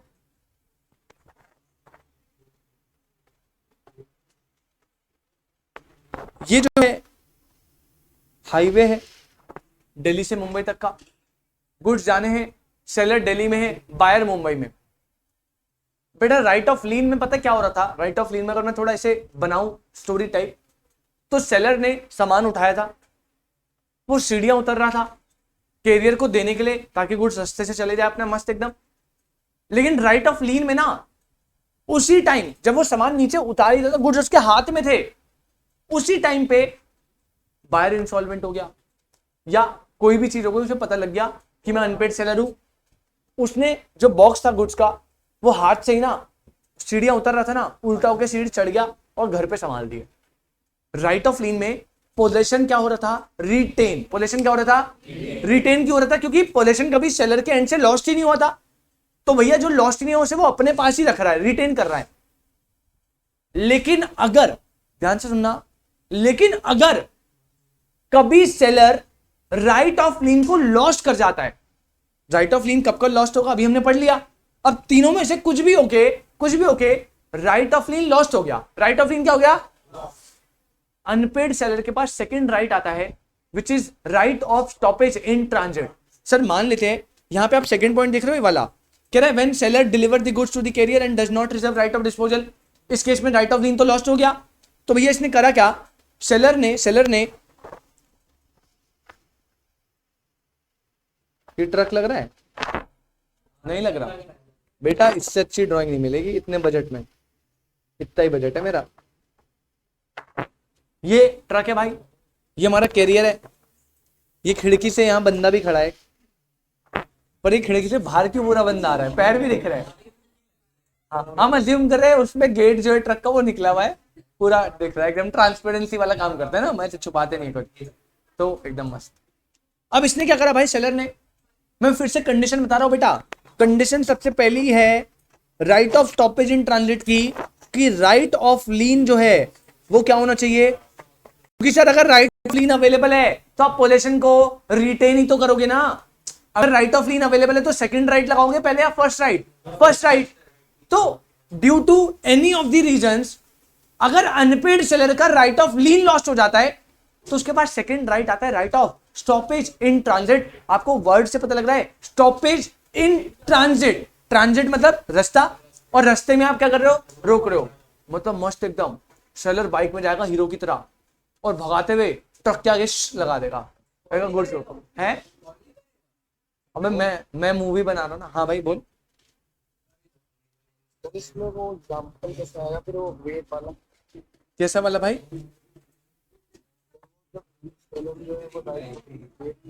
भाई राइट ऑफ लीन उसने वेव कर दिया भाई, वो चाहता ही नहीं, उसने गुड्स जो है उसके पोजीशन में थे उसने, बट राइट ऑफ लीन नहीं लगाया, उसका दिल है भाई वो right of stoppage in transit लगा रहा है। अब यहां पे सेलर ने बेटा, यहां पे सेलर ने जो है गुड्स का पोजीशन यहां पे रखवा दिया भाई, गुड्स ये हमारे गुड्स है। और दूसरी कंडीशन, दीपक भाई बाहर जाने क्या?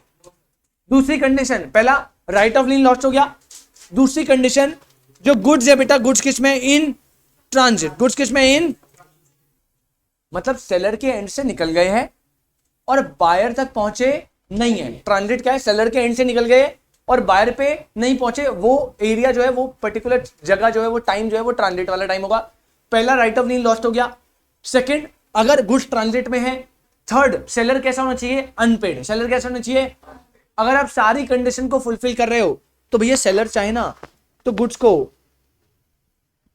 इन ट्रांजिट ही क्या करवा सकता है, स्टॉप। क्या करवा सकता है, और जैसे वो इन ट्रांजिट स्टॉप कराएगा तो वो पोजेशन को रीगेन करेगा। पोजीशन को क्या करेगा, मतलब भैया भले ही मेरे हाथ से पोजीशन छूट गया, लेकिन कैरियर भाई रुक जा, सामने वाला बंदा इंसॉल्वेंट हो गया, पैसे नहीं देगा, मुझे पता है मैं अनपेड सेलर हूं, गुड्स ट्रांजिट में है, राइट ऑफ लीन तो लगा नहीं सकता, तो भैया कॉल कर दी, कहते तू वापस आ जा फटाफट गुड्स लेके। फिर से कंडीशन रिपीट कराओ, राइट ऑफ लीन लॉस्ट होना चाहिए, गुड्स ट्रांजिट में होना चाहिए, सेलर अनपेड होना चाहिए, और right of stoppage in transit सिर्फ एक ही केस में लगता है, जब बायर इंसॉल्वेंट होता है। बायर क्या होता है, इंसॉल्वेंट। वहां पे 3 केस थे, अगर क्रेडिट पे दिए, क्रेडिट पीरियड एक्सपायर्ड हो गया, बायर इंसॉल्वेंट हो गया। स्टॉपेज इन ट्रांजिट में सिर्फ एक केस है, बायर क्या होगा, इंसॉल्वेंट। चारों कंडीशन फुलफिल है तो सेलर के पास एक राइट है कि वो गुड्स को स्टॉप करवाएगा ट्रांजिट में, और पोजीशन को क्या करेगा, रीगेन। पोजीशन को क्या करेगा, रीगेन। इसी को बोला जाता है right of stoppage in transit. अगर आपको कोई दिक्कत है तो बताओ, एग्जांपल नोट करो, मैं लिखवाना स्टार्ट करता हूं सारी बातें एक एक कंडीशन 1 बाय 1 करके। तो क्लास एंड होने वाली है।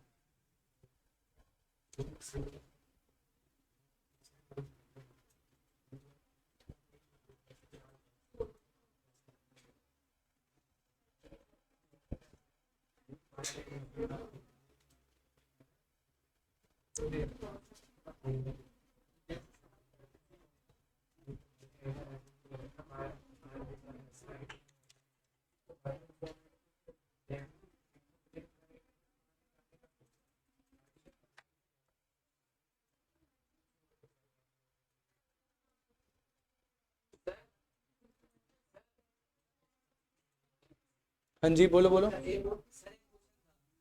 हाँ बोल। हाँ करते करते करते, मैं बता दूंगा, तेरे बिना पूछे बता दूंगा। पहले ये लिखवा दो इतना भाई, मैं बोले ना जब तक खत्म नहीं होता फिर तू बीच में।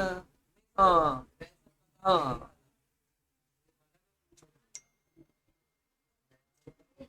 बेटा पॉइंट नंबर 1 लिखेंगे। ड्राइंग बना रहे हो क्या आप, बेटा देखो मैं इतनी मेहनत से ना चित्रकलाएं बना रहा हूँ। हाँ चित्रकलाएं, तो अपर्णा जी आपकी ड्राइंग बननी चाहिए, ऐसी मैं गुस्सा हो जाएगा। आगे का हिस्सा नहीं बनना, आगे का हिस्सा देख लो, इंपॉर्टेंट है, पहले वो बनाना है, फिर बनना लटक रहा है उसमें, वो भी बनना चाहिए।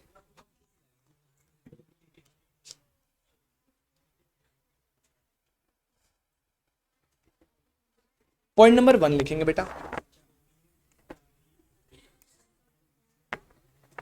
the unpaid seller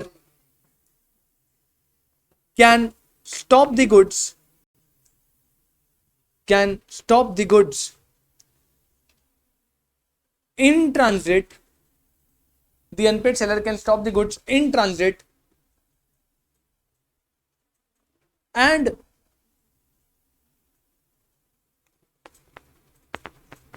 regain possession of the goods only when सिर्फ एक कंडीशन में लगेगा, buyer becomes insolvent. Unpaid seller can stop the goods, और गुड्स कहां पे होंगे बेटा, इन ट्रांजिट होंगे, ट्रांजिट में स्टॉप करके पोजेशन को क्या कर लेगा, रीगेन कर लेगा। ओनली व्हेन कंडीशन याद रखना, buyer become insolvent. Buyer become, बेटा मैं बार बार बोल रहा हूं, जब आप पॉइंट लिखोगे ना, मैं पॉइंट्स में लिखवा रहा हूं, आपको पैराग्राफ में करना है कन्वर्ट। जैसे मतलब क्या है, जैसे हमने चलो पहले तो डेफिनेशन लिख दी, उसके बाद आप पैरा चेंज कर लेना, लेकिन जो कंडीशन में पॉइंट्स में लिखवाऊंगा ना, वो प्रेफरेबल है पैरा में जाओ। आपने पॉइंट्स यहाँ पे ब्रेक कर लिया ना, राइट ऑफ लीन पहला पॉइंट बना दिया, तो उसके अंदर पैराग्राफ डिवाइड कर लो, लेकिन टेक्स्ट में लिखना। हाँ जैसे कब कब राइट ऑफ लीन लॉस्ट होगा, ये तो आप पॉइंट्स में लिखोगे, वो तो ठीक है, इतना अंडरस्टैंडिंग में अज्यूम करो आप पे होगी, बट ऐसे मत कर देना। जैसे अब इसकी कंडीशन लिखवाऊंगा तो कंडीशन पूरे पॉइंट्स में ना लिखते हो आप, बेटर रहेगा पैराग्राफ में करो। इसे पैराग्राफ शिफ्ट कर लेना, कोई दिक्कत नहीं है, बट थोड़ा टेक्स्ट फॉर्म में लिखो। क्योंकि आप पॉइंट्स के अंदर सब पॉइंट फिर पॉइंट थोड़ा अच्छा नहीं लगता प्रेजेंटेशन में, बहुत सिंपल हो जाता है। हाँ जी,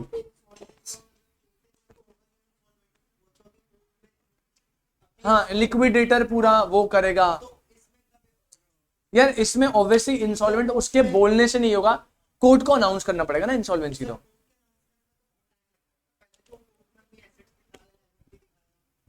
हम यहाँ पे यार एज्यूम करके चलना, जैसे देख ये यहां से जब निकल रहा है ना, सेलर जब यहां से निकल रहा है, अगर इसे ये पता चला फिर हाँ फाइल कर रहा है, तो भी वो apply नहीं नहीं नहीं, जब तक वो इंसॉल्वेंट होता नहीं है। इंसॉल्वेंट कब होगा? जब कोर्ट का ऑर्डर आएगा, जब कोर्ट का ऑर्डर ऑफ इंजंक्शन आएगा भाई, उस टाइम पे, सॉरी ऑर्डर ऑफ एडजुडिकेशन। जब इंसॉल्वेंट होता है ना पर्सन, तो ऑर्डर जो आता है उस ऑर्डर का नाम होता है ऑर्डर ऑफ एडजुडिकेशन। तो जब ऑर्डर ऑफ एडजुडिकेशन कोर्ट देगा उस टाइम पे वो इंसॉल्वेंट है, और जब वो इंसॉल्वेंट होगा तब वो ट्रांजिट। भाई करवाते नहीं है ना, हो जाता है। मैं तेरे पैसे नहीं दे रहा 1 महीना 2 महीना, तू क्या करेगा? इंस्टॉलमेंट बोलेगा मुझे, अबे कोर्ट पे जाएगा ना, कहेगा भाई पैसे दिलवाओ, फिर कोर्ट मेरे पास आएंगे, कहेंगे भैया पैसे क्यों नहीं दे रहे, फिर मैं बोलूंगा ना, कुछ तो बोलूंगा। अगर मैं कहूंगा पैसे यहाँ रखे हुए तो कहेंगे भैया निकाल के दे, मैं क्या बोलूंगा? भाई गुड्स उसने मंगा लिए 1 महीने पहले, 1 महीने बाद की डिलीवरी है, उस ड्यूरिंग द पीरियड वो डिफॉल्ट कर रहा है बहुत सारी पेमेंट्स में, लोगों ने उस पर केस कर दिया भैया हमारी पेमेंट नहीं दे रहा, तो और कोर्ट आएगा, कोर्ट कहेगा पेमेंट क्यों नहीं दे रहा, तो मुझे एक्सप्लेनेशन तो जस्टिफिकेशन तो देना पड़ेगा ना। अगर मैंने बोला भैया ऐसे मन नहीं कर रहा, तो भैया वो मन करवाएंगे फिर। या मैं बोलूंगा भैया इंसॉल्वेंट हो गया हो, तो फिर वो लिक्विडेटर अपॉइंट करके पूरा चेक करेंगे, इंसॉल्वेंट होगा तो ऑर्डर ऑफ एडजुडिकेशन भेजेंगे। अगर मैं इंसॉल्वेंट हो गया तो फिर उसको सेलर को भी बता देंगे भैया आप इससे डीलिंग कर रहे थे, वो बंदा इंसॉल्वेंट हो गया, फिर मेरे पास राइट है, अगर मेरे पास होंगे तो राइट ऑफ लीन लगाऊंगा, राइट ऑफ लीन निकल गया होगा तो स्टॉपेज इन ट्रांजिट लगाऊंगा। सर बट यहाँ पे तो ऐसे होना चाहिए कि बैंकरप्सी के लिए जब फाइल कर रहा है तभी वो अप्लाई करना चाहिए। उसके रिगार्डिंग बोला ही नहीं है ना कुछ, तो हम ऑर्डर इंस्टॉलमेंट होने का मतलब है भाई ऑर्डर जब पास होगा। सेकंड लिखेंगे बेटा कंडीशंस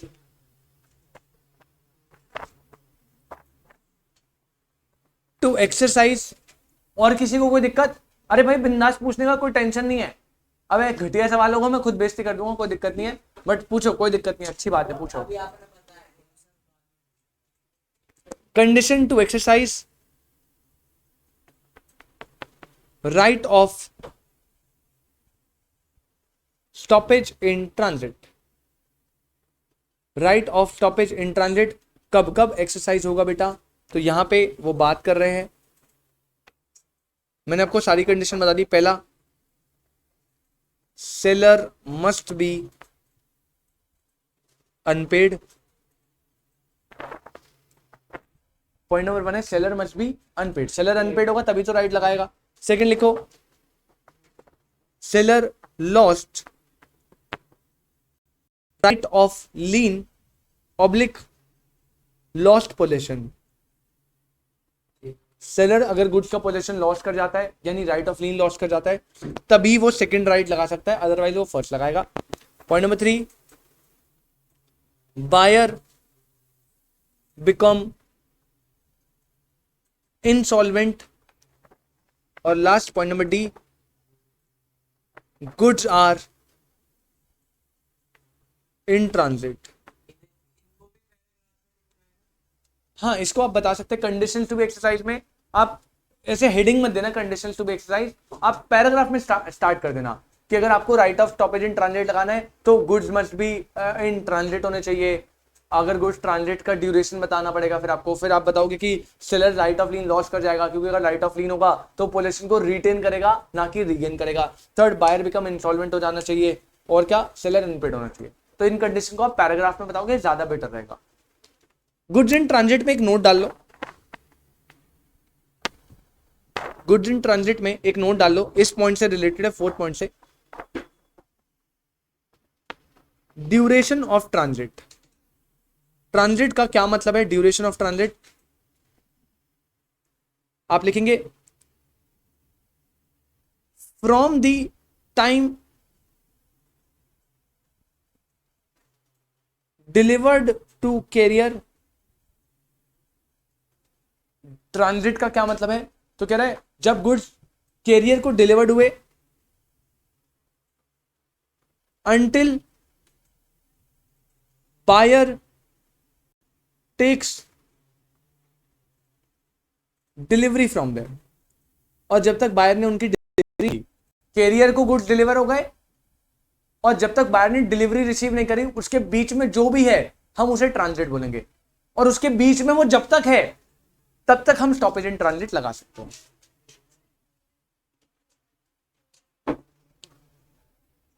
ठीक है बेटा, सॉरी बायर या उसका एजेंट कोई भी एक्वायर। नोट नंबर 2 देंगे बेटा। हाँ जी, delivery from, take delivery from them है भाई, टेक्स डिलीवरी फ्रॉम देम।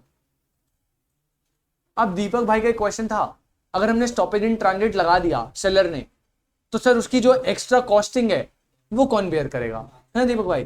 तो बड़ी सिंपल सी बात है, आप लिखोगे नोट नंबर 2 में हेडिंग डालो redelivery to seller.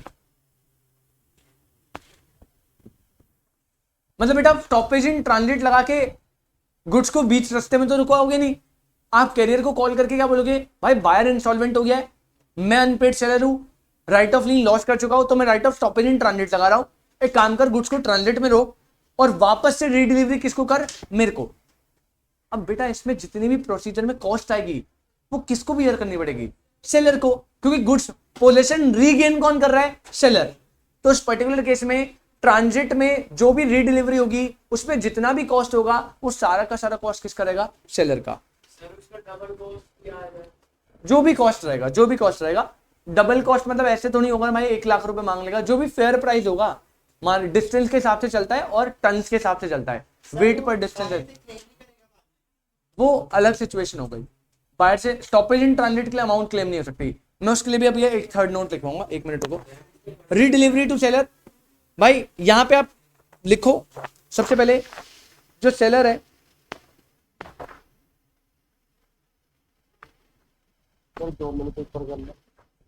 Give notice, जो सेलर है give notice of stoppage in transit, give notice of stoppage in transit to the carrier. पहले कैरियर को स्टॉपेज इन ट्रांजिट का नोटिस देगा, नेक्स्ट कैरियर जो है वो रीडिलीवर करेगा गुड्स टू दी सेलर को, और इस प्रोसीजर में जितनी भी कॉस्टिंग होगी बोर्न बाय द सेलर। इस प्रोसीजर में जितनी भी कॉस्टिंग होगी must borne by the seller, seller borne करेगा।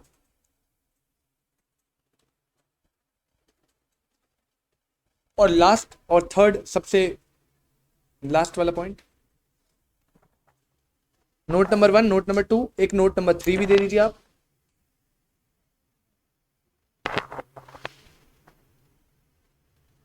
गुड्स इन ट्रांजिट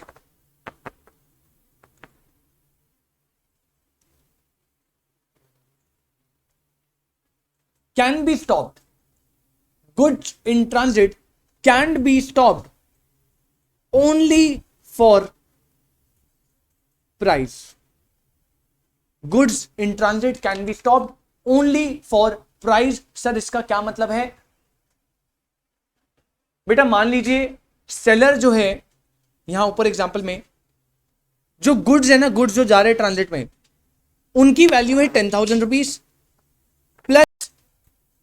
हमने, आपको याद है कॉस्ट ऑफ डिलीवरी जब हमने पढ़ा था, डिलीवरी पॉइंट में कॉस्ट ऑफ डिलीवरी था 6 या 7 पॉइंट, वहां पे हमने देखा था डिलीवरेबल स्टेट में लाने तक का एक्सपेंस सेलर का, उसके आगे पोजीशन लेने तक का बायर का, अनलेस अदरवाइज मेंशन।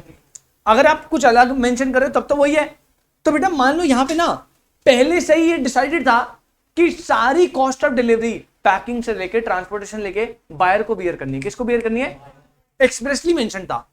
तो मतलब सेलर ने बोला भाई 10,000 के तो गुड्स है, साथ ही साथ आप 2,000 रुपए का क्या दोगे, सारा का सारा जो भी कॉस्ट ऑफ डिलीवरी होगी, तो टोटल मिला के आपको मुझे कितने पे करने बेटा, जिसमें से सेपरेबल बता रहा हूं 10,000 वैल्यू ऑफ द गुड्स है, प्राइस, और 2,000 रुपए क्या है, ट्रांजिट का जो भी अमाउंट है, चाहे इंश्योरेंस हो, चाहे लोडिंग अनलोडिंग चार्जेस हो, जितना भी पैकिंग वगैरह सब।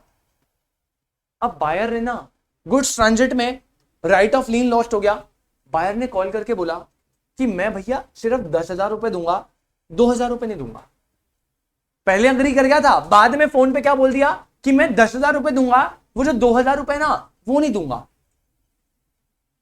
अब इस केस में इस 2,000 रुपए के लिए क्या सेलर गुड्स इन ट्रांजिट को स्टॉप करवा सकता है? Answer is no. यहां पे नोट में लिखा है goods in transit can be stopped only for price, only for मतलब किसी और अमाउंट, कोई डैमेज, कोई इंटरेस्ट, कोई गोडाउन का रेंट, कोई एक्स्ट्रा चार्जेस, कुछ भी हो भैया, उसके अलावा आप कोई अदर रेमेडी ले लो, आप शूट फॉर प्राइस कर दो, स्पेसिफिक परफॉर्मेंस कुछ भी कर दो, आप गुड्स को स्टॉप नहीं करवा सकते ट्रांजिट में। आप गुड्स को स्टॉप सिर्फ और सिर्फ तब करवाओगे जब उसने क्या देने से मना कर दिया, प्राइस। अगर वो कह रहा है वो 10,000 अमाउंट नहीं दूंगा, 2,000 रुपए दे रहा हूं, रोक दो, कोई दिक्कत नहीं है। अगर वो उस 10,000 में कोई भी डिफॉल्ट करेगा, आप सिर्फ तभी स्टॉपेज इन ट्रांजिट लगाओगे, बाकी किसी भी अमाउंट के लिए आप कोई और रेमेडी लगा लो, गुड्स को ट्रांजिट में स्टॉप नहीं करवा सकते। गुड्स को ट्रांजिट में स्टॉप, कोई दिक्कत, किसी को कोई दिक्कत? इसी के साथ हमारे दो राइट होते हैं समाप्त। सबसे पहला राइट ऑफ लीन, सेकंड क्या है, right of stoppage in transit. आज के लिए हम इतना ही रखेंगे, राइट ऑफ रीसेल और बाकी राइट हम अगली क्लास में करेंगे, बट अभी के लिए जल्दी से मैं आपको एक बार फिर से क्विक रिवीजन दे रहा हूं। बेटा सबसे पहले आज हमने अपना unit number 4 last unit start करा, which is unpaid seller, which is unpaid seller. मैंने आपको बताया बेटा अनपेड सेलर के केस में कि सेक्शन 45 बताता है अनपेड सेलर कौन होता है। तो एक सेलर को डीम्ड माना है, सेलर को डीम्ड माना है अनपेड सेलर दो सिचुएशन में। कितनी सिचुएशन? अगर उसे होल प्राइस की पेमेंट नहीं हुई, या फिर कोई नेगोशिएबल इंस्ट्रूमेंट या bill of exchange due date पे क्या हो गया, डिसऑनर, दोनों केस में सेलर डीम्ड माना जाएगा एज अनपेड सेलर। जब भी सेलर अनपेड होगा तो उसके पास क्या मिलेंगे बेटा, राइट। क्या मिलेंगे? राइट कितने होंगे? अगेंस्ट दी गुड्स और अगेंस्ट दी गुड्स और अगेंस्ट दी, जाने नहीं दूंगा। ऐसे रोते रोते बोलोगे ना जाने नहीं दूंगा, पहले बता रहा हूं, अकाउंट्स की क्लास और पीछे हो जाएगी, 6 बजे तक यहीं बैठे रहोगे। दो चीजें, अगेंस्ट दी, साथ में नहीं आ रहा, जाने नहीं दूंगा मैं, तुम करते रहो ये ड्रामेबाजी। दो राइट्स, पहला अगेंस्ट दी, अब तुम मजे ले रहे हो भाई। कौन गलती कौन कर रहा है पहले मुझे बताओ। नीरज भाई ने करी, पर मुझे तो अगेंस्ट दी गुड्स याद से आया था कहीं। दो राइट, अगेंस्ट दी गुड्स और against the buyer, against the goods और अगेंस्ट दी। अगर अगेंस्ट दी गुड्स की बात करूं कितने राइट है बेटा, कितने राइट? सबसे पहले राइट ऑफ, फिर से बोलो राइट ऑफ और राइट ऑफ। अगर मैं बात करूं अगेंस्ट दी बायर पर्सनली, जिसे हम राइट ऑफ पर्सनम बोलते हैं, उसमें भी 3 राइट, शूट फॉर प्राइस। तूने रिदम तोड़ी ना बेटा, मुर्गा बना दूंगा यहाँ पे, और तब तक गन्नी बेचूंगा जब तक अंडा नहीं देगा। कितने राइट है बेटा, कितने राइट है?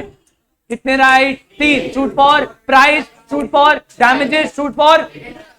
अगर मैं बात करूं राइट ऑफ लीन की, आज हमने सबसे पहले अनपेड सेलर के राइट पढ़े अगेंस्ट दी गुड्स। पहला राइट ऑफ लीन था।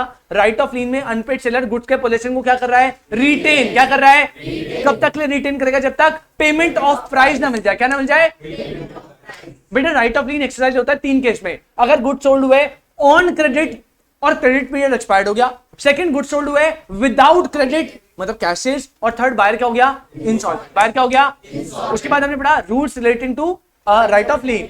बड़े सिंपल से 3 रूल थे। पहला रूल था पोजीशन किसके पास होना चाहिए, पोजीशन किसके पास, पोजीशन लॉस तो राइट ऑफ लीन, अरे पोजीशन लॉस तो राइट ऑफ लीन। और थर्ड सेलर रिजर्व करेगा राइट ऑफ डिस्पोजल। उसके बाद हमने नेक्स्ट हेडिंग पढ़ी कि कब कब जो सेलर है वो राइट ऑफ लीन को लॉस करेगा। तो उसमें भी 3 पॉइंट थे, जब बायर या उसका एजेंट लॉफुल तरीके से गुड्स का क्या ले ले, पोजीशन। सेकंड, अगर वो गुड्स को डिलीवर कर दे कैरियर को और राइट ऑफ डिस्पोजल को रिजर्व ना करे। थर्ड, सेलर खुद से क्या कर दे, वेव कर दे, खुद से क्या कर दे, राइट ऑफ लीन को वेव कर दे। ठीक है, कोई दिक्कत यहां तक। उसके बाद हम सेकंड पॉइंट पे which is right of stoppage in transit. तो मैंने आपको बताया कि भैया एक अनपेड सेलर अगर बायर इंसॉल्वेंट हो जाता है तो, और गुड्स ट्रांजिट में है तो, गुड्स को ट्रांजिट में ही स्टॉप करवा के पोजेशन को क्या कर सकता है, रीगेन। वहां पे रिटेन था, यहां पे रीगेन है। कंडीशन है, क्या है इसके लिए कंडीशन? पहला, सेलर कैसा होना चाहिए, अनपेड। सेलर कैसा होना चाहिए बेटा, गुड्स किस में होने चाहिए, ट्रांजिट में। गुड्स किस में होने चाहिए, राइट ऑफ लीन क्या हो जाना चाहिए, और बायर क्या होना चाहिए भैया। अगर आप अनपेड सेलर हो, गुड्स ट्रांजिट में है, राइट ऑफ लीन लॉस कर चुके हो, और आपको पता लग रहा है बायर इंस्टॉलमेंट है, आप स्टॉपेज कर दो गुड्स को इन ट्रांजिट में। स्टॉपेज की जो भी कॉस्ट आएगी आपको किसको बियर करनी पड़ेगी, सेलर को। किसको बियर करनी पड़ेगी? क्या प्राइस के अलावा आप किसी और काम के लिए स्टॉप करवा सकते हो? नहीं, कभी नहीं करवा सकते। और एक लास्ट नोट था क्या, कि ड्यूरेशन ऑफ ट्रांजिट क्या होगी, तो कैरियर को जब आपने डिलीवर करा और बायर की कस्टडी पे आने तक, उसके बीच में जो भी है वो ट्रांजिट डीम में आने जाएगा। 2 राइट हमने पढ़ा दिए। आज के लिए हम इतना ही रखेंगे।